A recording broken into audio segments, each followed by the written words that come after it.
Good morning. Ngasigi akhoi yumja kaisha numit ko yumja kaisha numit ki card ki message yengase ko yumja kaisha numit yumja kaisha se ahan da ko yumja kaisha ge numbers kaina higher sin ko angel numbers ko 104 gumba kai gumba mine ibb ko aduka amana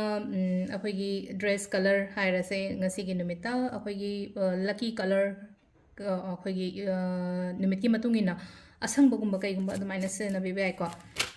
अदो अहमद कोई card message येंगसे दुगा timing अफबा जाय पे येंगसे को ngasi gi oina timing अफबा kai kai lege habado adu masu yeminarase ko अदो सिदा लेरे को कोई कार्ड सिंग जे को सिदगे ओम कतंग लुथोक चरगे इशा इशा gi numbers तो ina खनबेर से कार्ड नंबर 1 कार्ड नंबर 2 नत्रगा कार्ड नंबर 3 को आन बसिदा लेरे अनि शुभ सिदा लेरे ओम सुब से लेरे को हादी फर्स्ट कार्ड खनबंग येंगसे को सिलाई से को हादी फर्स्ट कार्ड खनबंग योइना ngasi gi oina करी मैसेज लाके बदो को आहान बखन बको अहन बखन बगी ओइना सिला इसे को ngasi se खल्लगदी लाई को पोसे तौशिरा और तौरोइशिरा नुपा से हिपगा लाई से मका हादी वाखन से ngасai पॉजिटिव ती याम ओइ को आइना चटके तौगे ना खलिबा पोसे यामना पॉजिटिव ती ओइ अदु तारगो सो हादी खोंग थांदोक्तबा न हारसने को हादी खोंग थांदोक्तबा युमदा अदुम खल्लगदंग लाई बसी से आई तौरगदी काना दौदी माले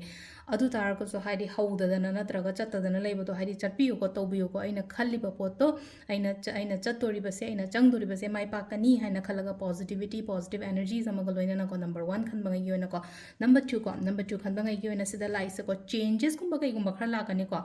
चेंजेस है ngасai सगोन से यांगना चेन बकोटपा मतो नुपा से मयाइ द लेपगा सो खितंग रिस्की सो ओइ अदु तारो चेंज से लाकनी की गनो बिसिदा ngасai gi sida पाखत पखोटपा आई अमा लेपगा लेरगा सगोन मयांग ग्रों चेलगा दे मगा पाखतना ngасai gi आई दो खितंग हाइदी अनबैलेंस होरगा हाइदी तुशन बे याइ बसिदा सेम सेंगना हारगा दिको से कार्ड से की इमेज से की मतुंग इनानी को इना मयाम दा हाइजरि से को अदो कई तो बताय आई दो पूरा चप लेपगा लेरगा हाइदी पोट से बैलेंस तौनो होना की बा कइनो गुम बताउदबो को अदुनी को सिलाई जो हाइदी की गनो हाइदी आई कनो मचत के कनो मतौगे पांगथोके ना खनबा मतमदा की बिदबो को अदुना की ड्रगदी सिलना को ट्रांसफॉर्मेशन चेंजेस गुम कई गुम अदुमाइना लाई को सिना नंबर 2 खनबा नgai लेर को नंबर 3 खनबा ngai से सिलाई जो को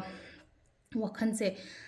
नुंगदांग काइना हारसिनो ngarang haugi ba ahingumba kaigumba sugumba do lena tumbaga yadaba hadi pangkhanda khanjala matha pangsa da sabai type tam toy ko hadi hakjang gadang nungai taba ko taba jupi ko hadi matha sabo ko baduna side am do ijagre health kumba kaigumba hadi kok nungai taba hakjang nungai taba hadi phamung se da mi se hippaga leraga mana hippi se phamung se amaga keno da